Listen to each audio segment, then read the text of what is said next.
दोपहर में आप सभी का स्वागत है। मैं हूं आपके साथ प्रियंका राय। मरुधरा में डेंगू के मामलों में लगातार इजाफा हो रहा है। सालों बाद नवंबर माह में डेंगू के रिकॉर्ड मामले सामने आए हैं। राजस्थान के बढ़ते मामलों के बीच मंगलवार को केंद्रीय टीम ने जयपुर पहुंचकर हालातों का जायजा लिया। डेंगू की स्थिति का फील्ड सर्वे किया जा रहा है। चिकित्सा विभाग ने फील्ड में तैनात कार्मिकों से सर्वे के दौरान ऑन द स्पॉट फोटो भेजने के निर्देश दिए हैं। प्रदेश में 20 अक्टूबर से 3 नवंबर तक डेंगू मुक्त राजस्थान अभियान भी चलाया गया था। इसके बावजूद डेंगू काबू में आता नहीं दिख रहा है। इस साल में 13,000 से ज्यादा डेंगू के मरीज मिले हैं। वहीं 31 लोगों की मौत हो चुकी है। इसी मुद्दे पर चर्चा करेंगे। पहले ये रिपोर्ट देखिए। राजस्थान में डरा रहा डेंगू।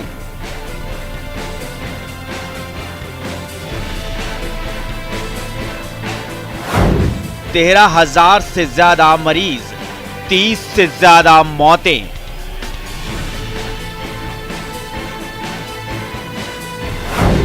केंद्रीय टीम ने जयपुर में लिया स्थिति का जायजा। ये एक सुखद स्थिति देखने में आई है कि ग्रेजुअल डिक्लाइन सीजनल डिजीजेस के पेशेंट्स की डेली संख्या में आ रहा है, परंतु फिर भी हमें जागरूक रहने की जरूरत है। डेंगू कंट्रोल करने के लिए चिकित्सा विभाग मुस्तैद।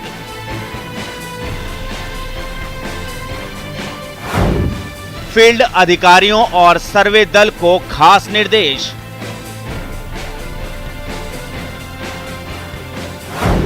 मरीजों के घर पर सर्विलांस के दौरान सर्वे टीम को सेल्फी भेजने के निर्देश। घर से हाउस टू हाउस सर्वे हम कर रहे हैं। जो सीजनल डिजीजेस के जो मेन रीजंस होते हैं, मच्छर, लार्वा, उनको क्लीन करना। 20 अक्टूबर से 3 नवंबर तक चला था डेंगू मुक्त राजस्थान अभियान।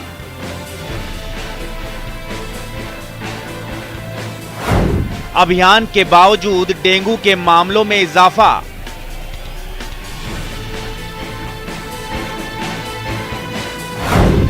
अभियान खत्म, कहर जारी। तो इसी को लेकर चर्चा के लिए हमारे साथ तमाम पैनल इस वक्त जुड़ चुके हैं। डॉक्टर मोहितेश श्रीवास्तव, सीनियर कंसल्टेंट हमारे साथ जुड़ चुके हैं। डॉक्टर के शर्मा, निदेशक स्वास्थ्य विभाग हमारे साथ बने हुए हैं। और इसी के साथ सौरभ गृहस्थी, संवाददाता जयपुर भी हमारे साथ जुड़ चुके हैं। सबसे पहले सौरभ, आपके पास आना चाहूंगी। डेंगू को लेकर क्या कुछ मौजूदा स्थिति है?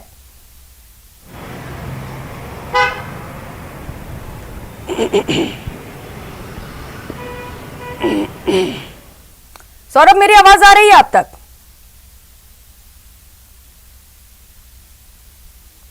चलिए, फिलहाल अभी सौरभ से संपर्क नहीं हो पा रहा है। हमारे साथ इस वक्त डॉक्टर के शर्मा भी जुड़े हुए हैं, जो कि निदेशक है स्वास्थ्य विभाग के। उनके पास चलूंगी।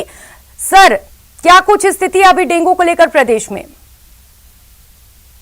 मैम, जैसे आपने बताया कि राज्य में अभी तक कुल 13,059 केसेज आए हैं और 21 के करीब डेथ हुई है। मुख्य प्रभावित जो जिले हैं उनमें अलवर है, अजमेर है, भरतपुर है, भीलवाड़ा है, कोटा है, उदयपुर है। लगभग 17 जिले ऐसे हैं जहां पे 300 के केसेज, 300 से ज्यादा केसेज आए हैं। अभी आपको पता है, कल हमने प्रमुख शासन सचिव महोदय ने, शासन सचिव साहब ने और मैंने और हमारे विभाग के अधिकारियों ने सबने मिलके और पूरे स्टेट के जो हमारे ऑफिसर्स थे उनके साथ में वीसी की थी। और वीसी के माध्यम से सख्त निर्देश दिए गए हैं सभी अधिकारियों को कि जहां से डेंगू के केसेस ज्यादा आ रहे हैं उन साइट्स को चिन्हित करना है, चाहे रूरल एरिया हो चाहे अर्बन एरिया हो, चिन्हित करके और वहां पे एंटी लार्वा और एंटी अडल्ट एक्टिविटी दोनों एक साथ करनी है, जिससे कि केसेस का वहां से आना खत्म हो और डेंगू काबू में आया जा सके। एक तो यह है। दूसरा, हम हाउस टू हाउस एक्टिविटी कर रहे हैं, जैसे हमारे शासन सचिव साहब ने बताया। उसमें हमारी टीमें घर घर जी, आपकी आवाज आ रही है सर, बोलिए। हमारी टीमें घर घर जाती है और घर घर जाकर के और वहाँ एंटी लार्वा एक्टिविटी करती है। और जब एंटी लार्वा एक्टिविटी करती है उसको प्रभावी बनाने के लिए हमने क्रॉस वेरिफिकेशन के लिए भी सारे जो हमारे सेक्टर ओआईसी हैं, हमारे ब्लॉक सीएमओ हैं और हमारे जो सीएमएचओ हैं उनको सख्त निर्देश दिए हैं कि जब भी टीम एक बार में 50 घरों का सर्वे करेगी, जहां पॉजिटिव केस निकलता है उसके आसपास के 50 घरों का सर्वे करेगी। सर्वे करने के बाद में उस टीम ने सर्वे अच्छा किया है या सही नहीं किया है या किया है, क्योंकि केवल फॉर्मेलिटी पूरी करने से केसेज की संख्या नहीं घटती। तो एक्टिव सर्विलांस को प्रभावी बनाने के लिए हमने क्रॉस वेरिफिकेशन का तथा साथ साथ में हमारे प्रमुख शासन सचिव श्री अखिल अरोड़ा जी ने भी निर्देश दिए हैं कि जब आप वहां करने जाएं एक्टिव सर्विलांस तो वहां सेल्फी और जो आपने एक्टिविटी की उनकी फोटो शेयर करें जी। ये बहुत अच्छा डिसीजन है। और मैं ये कहना चाहूंगा राज्य के एचओडी होने के नाते कि हमारे जो ऑफिसर्स हैं ग्राउंड लेवल पे बहुत अच्छा काम कर रहे हैं। और बरसात के मौसम के बाद में जब भी मौसम बदलता है, सीजनल डिजीज अपना पैर पसारती है। 2019 में भी लगभग 14,000 के करीब केसेज आए थे। और अभी ये बात जरूर है कि नवंबर में अभी केसेज आ रहे हैं, लेकिन साइट है कुछ चिन्हित जगह है, जैसे हमारा बांसवाड़ा है, बांसवाड़ा में तो बिल्कुल ही न के बराबर है जी। और बहुत सारी जगह केसेज जहाँ एक्टिव सर्विलांस और एंटी एडल्ट और एंटी लार्वा एक्टिविटी दोनों साथ हुई, वहां पे अभी करीब खात्मे की ओर है। तो मैं यही उम्मीद करूंगा कि प्रभावी कार्रवाई। ठीक है, बिल्कुल। तो तमाम जो अभियान है वो चलाए जा रहे हैं, कोशिश की जा रही है कि जो डेंगू के आंकड़े हैं वो कम हो सके। एक बार फिर से हमारे साथ सहयोगी जयपुर से सौरभ गृहस्थी जुड़ चुके हैं। सौरभ, मौजूदा हालात क्या कुछ है प्रदेश में डेंगू को लेकर? देखिए, इस वक्त भी लगातार मौसमी बीमारियों का कहर जो है वो लगातार जारी है। तमाम जिलों में मामले जो हैं वो सामने आ रहे हैं। और जिस प्रकार से नवंबर माह में आमतौर पर नवंबर की शुरुआत के साथ ही प्रदेश में मौसमी बीमारियों के जो आंकड़े हैं वो बेहद कम हो जाते हैं, लेकिन ये सालों बाद इस प्रकार का देखने को मिल रहा है कि इस बार मरीजों की संख्या जो है वो लगातार बढ़ती जा रही है। लेकिन इसमें दो बातें जो स्पष्ट रूप से सामने आई हैं। एक तो स्वास्थ्य विभाग की लापरवाही इस लिहाज से है कि जो एक्टिविटीज़ शुरू करनी चाहिए थी मौसमी बीमारियों की रोकथाम के लिए वो देरी से जो है वो शुरू की गई। और इसके अलावा मरीजों की तरफ से भी लापरवाही जो है वो साफ तौर पर सामने आई है कि थोड़ा बहुत जो तबीयत खराब होने के बावजूद भी चिकित्सकों को नहीं दिखाकर खुद ही जो है वो घर पे अपने लिए हिसाब से जो है वो इलाज लेना शुरू कर दिया। इसके कारण से भी मामलों में जो है वो बढ़ोतरी हुई है। कुछ वरिष्ठ चिकित्सकों से जब हमारी बातचीत हुई तो उनका साफ तौर पर कहना था कि एक घर में जब डेंगू का मरीज आता है तो उस पर्टिकुलर मरीज का इलाज जो है वो शुरू कर दिया जाता है, लेकिन डेंगू उस घर में कैसे पहुंचा है या फिर उसका रोकथाम कैसे की जानी चाहिए वो लोगों ने नहीं समझा। और उसके कारण से घर के दूसरे सदस्य भी लगातार जो है वो डेंगू से प्रभावित होते रहे। तो इस वक्त बिल्कुल लोगों ने ये हर नहीं समझा कि रोकथाम कैसे करना है, और इसी को लेकर आज हम चर्चा करेंगे। हमारे साथ डॉक्टर मोहितेश श्रीवास्तव भी जुड़े हुए हैं। डॉक्टर साहब, सबसे पहले आपसे यही जानना चाहूंगी कि रोकथाम कैसे करें, क्योंकि लोगों की मौत भी हो रही है, आंकड़े लगातार बढ़ रहे हैं। प्राइमरी तौर पर क्या कुछ करें? Good afternoon. जैसा सर ने बताया वो यही सारे मेजर्स हैं, एंटी लार्वा और एंटी एडल्ट्स। और इसके लिए अवेयरनेस जरूरी है जो हम महसूस करते हैं कि round the clock round the year होना चाहिए। हमें अब धीरे करके हम सबको ही पता है कि ऐसी बीमारियां मच्छरों से होती हैं, और ये भी हर साल दर साल हम देखते होते हैं कि मानसून के बाद ये बीमारियां पूरे देश भर में ये सर उठाती हैं। तो हम इनकी तैयारी शुरू से ही समय रहते करें तो बेहतर है। मानसून शुरू होने के साथ साथ ही अवेयरनेस स्टार्ट हो जानी चाहिए। और कुछ ऐसे मेजर्स जो हम एज ए कॉमन सिटीजन हम जो ले सकते हैं कि पानी नहीं जमने दें, साफ सफाई रखें, और नाले वगैरह हैं उनको साफ रखें, और फुल स्लीव्स कपड़े पहने और शरीर को ढक के रखें। तो ये कुछ ऐसे बेसिक चीजें हैं जो हम as a common citizen awareness create कर सकते हैं और लोगों के आसपास इन सब चीजों की जानकारी पहुंचा सकते हैं। इसके अलावा जो बेहतर तरीके से यही है कि कोई भी ऐसे सिम्टम्स जब भी शुरुआती टाइम में होते हैं, बुखार हो और शरीर में दर्द है, जोड़ों में दर्द हो, तो तुरंत ही आपने नजदीक के अपने स्वास्थ्य अधिकारी या जो नजदीकी डॉक्टर हैं आप उनसे जरूर मिलें। हर शुरुआती ऑलमोस्ट हर बीमारी के लक्षण एक जैसे लगते होते हैं और बहुत लोग नॉर्मल कफ कोल्ड या वायरल जैसे समझ के बैठ जाते हैं, और वो उन सब चीजों पे हमें अलर्ट रहना चाहिए। उसके बारे में आम आदमी तक हमें अवेयरनेस पहुंचानी है। कि आप किन सिम्टम्स के साथ आपको डॉक्टर्स के साथ तुरंत राय लेनी है। तो बेसिकली प्राइमरी प्रिवेंशन एक जरूरी है और उसके साथ साथ एक सेकेंडरी प्रिवेंशन भी जरूरी है। जी डॉक्टर साहब, आपने बताया कि घर के आसपास पानी ना जमा होने दें, फुल स्लीव्स के कपड़े पहने। तो डॉक्टर साहब आपने एक बात और बताई कि जो बीमारियां होती हैं, प्राइमरी सिम्टम्स एक तरह ही देखे जाते हैं, सभी में बुखार आते हैं, बॉडी पेन होते हैं, तो फिर वेरीफाई कैसे करें कोरोना है या डेंगू है या नॉर्मल वायरल फीवर है?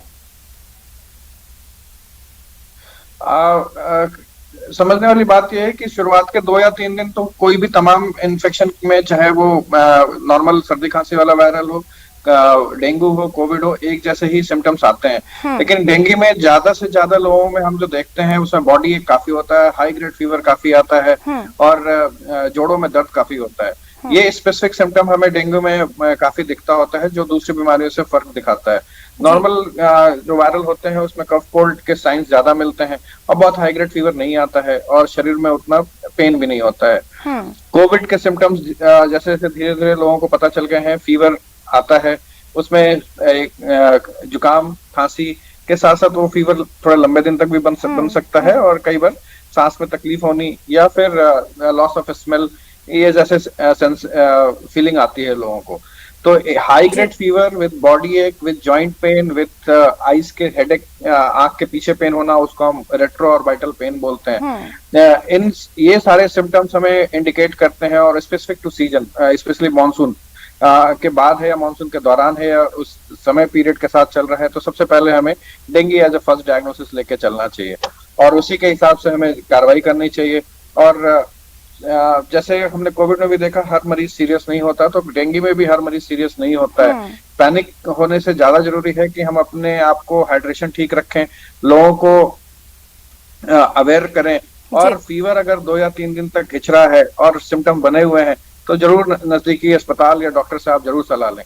डॉक्टर अप्रोप्रिएट टाइम पे उसके हिसाब से टेस्ट प्लान करते हैं और फिर उसी हिसाब से हम आगे ट्रीटमेंट प्लान करते हैं। ठीक है, तो डॉक्टर साहब ने तमाम बातें बताई, तमाम सिम्टम्स बताए, वो लक्षण है जो प्रारंभिक तौर पर आपको हो सकते हैं। तो अगर आपको ये लक्षण है तो आप लापरवाही बिल्कुल ना बरतें, तुरंत अस्पताल जाएं, क्योंकि अगर डेंगू में इलाज में देरी होती है तो मौत भी हो सकती है। डॉक्टर साहब, आपने कोरोना की भी बात की, तो अगर मान लीजिए कोई पेशेंट है वो कोरोना से रिकवर हुआ है, उसे डेंगू होता है, तो क्या ये ज्यादा खतरनाक है? अभी ऐसा डायरेक्ट स्टडी तो नहीं है, लेकिन हाँ ये जरूर है कि कोई भी एक बीमार शरीर में अगर बैक टू बैक 2 बार इलनेसेस होते हैं तो वो जरूर रिस्की होगा। और अगर कोई इम्यूनो कॉम्प्रोमाइज्ड है, स्पेशली डायबिटिक है, हाइपरटेंसिव है, ओबीज है और कुछ खास एज ग्रुप है जिसमें ये बीमारियां ज्यादा भयावह रूप में आती हैं, जैसे less than 1 year of age, adolescent age 10 से 14 साल की उम्र, या फिर प्रेग्नेंट है, तो ये कुछ ऐसे एज ग्रुप हैं जिसमें ये बीमारियां खास तौर पे नॉर्मल पॉपुलेशन की तुलना में ज्यादा सीरियस लक्षण लेके आती हैं। और अगर एक इलनेस के बाद दोबारा हुआ है तो हम ये मान सकते हैं कि ऐसे पेशेंट हमारे लिए ज्यादा चैलेंजिंग हो सकते हैं। ठीक है, डॉक्टर के शर्मा, अभियान लगातार चलाए जा रहे हैं, कोशिशें की जा रही हैं, लेकिन जिस तरीके से आंकड़े सामने आ रहे हैं, जो स्थिति प्रदेश में बनी हुई है, क्या वजह है इसके पीछे? मैंने पहले भी कहा, सौरभ जी ने भी कहा कि सब प्रशासनिक लापरवाही है, विभाग की लापरवाही है। विभाग की लापरवाही नहीं है। कोविड के दौरान भी हमने active surveillance, house to house activity शुरू रखी और बारिश के बाद में जहाँ पे साफ पानी भरा रहता है, जैसे डॉक्टर साहब ने बताया कि एडिस मॉस्किटो वेक्टर है डेंगू का, ये 3 बीमारियों का वेक्टर है, डेंगू का है, चिकनगुनिया का है और जीका का वेक्टर है। तो मेरा कहने का मतलब ये, विभाग अपने स्तर पर सभी कार्रवाइयां करता है, जिसमें एक प्रिवेंटिव मेजर्स है और एक इन्फेक्शन होने के बाद में उसका ट्रीटमेंट है। प्रिवेंटिव मेजर्स के रूप में एंटी लार्वा और एंटी एडल्ट एक्टिविटी हम हाउस टू हाउस एक्टिविटी करके कर रहे हैं। साथ साथ में एलएचजी का सहयोग ले रहे हैं, लोकल सेल्फ गवर्नमेंट, जो अर्बन एरिया है जहाँ से डेंगू के केसेस ज्यादा आ रहे हैं, तो एंटी एडल्ट एक्टिविटी में उनका सहयोग ले रहे हैं फॉगिंग के लिए। ये है प्रिवेंटिव मेजर्स। पर मैं साथ साथ राजस्थान के सभी नागरिकों से निवेदन करना चाहूंगा कि सरकार के साथ साथ सभी नागरिकों की भी ये जिम्मेदारी है कि एडिस जो मॉस्किटो है उसका अपनों को खात्मा करना है और खात्मा करने के लिए सबका सहयोग चाहिए। सभी लोग एक्टिव पार्टिसिपेट करें जी। और सप्ताह में 1 दिन अपने घर के जितने भी बर्तन हैं जो साफ पानी से भरे हैं, मंदिर के बाहर पानी की टंकियां हैं, घर के बाहर पानी की टंकियां हैं, जानवरों के जो रखते हैं उनमें लार्वा तैरते रहते हैं, उनको 7 दिन में एक बार साफ करें। फ्रिज की ट्रे है उसको साफ करें। छत पे जो पानी के बर्तन रखे हैं प्लास्टिक के या रबर के जो टायर वगैरह हैं उनमें पानी भरा रहता है, उनको चेक करें, उनको साफ करें। तो सरकार के साथ साथ राजस्थान के सभी नागरिकों की जिम्मेदारी है कि वो भी इसमें एक्टिवली पार्टिसिपेट करें और अपने घर के आसपास साफ पानी और गंदा पानी भरने नहीं दें। जी गंदा बिल्कुल पानी सर, भरा इसी है को लेकर आपसे सवाल करना चाहूंगी। बिल्कुल लोग जागरूक होंगे तभी इस पर काबू पाया जाएगा। इसके लिए क्या कुछ योजनाएं हैं? लोगों को जागरूक कैसे करें, अवेयर कैसे करें? जागरूक करने के लिए हमारा विभाग समय समय पर आईसी गतिविधि करता रहता है। थ्रू ऑडियो विजुअल मीडिया भी हम लोग संदेश देते रहते हैं, प्रिंट मीडिया के थ्रू भी संदेश देते हैं, पंपलेट्स भी बांटते हैं और माइकिंग के थ्रू भी करते हैं। और पूर्व में हमने जो कचरा उठाने वाली गाड़ियां हैं जो लोकल सेल्फ गवर्नमेंट की, उन पे वो लगाया था हमने, वो सबको आईसी करते हैं। लेकिन कई बार क्या होता है, इफेक्टिव तभी होती है कि जब लोगों को तकलीफ तब होती है जब उस घर में कोई सफर करता है, तब वो कहता है कि साहब मेरा बीमार हो गया, मैं डेंगू हो गया, तब उसको पता लगता है कि मेरे डेंगू इसके कारण से हुआ, तब साफ करते हैं।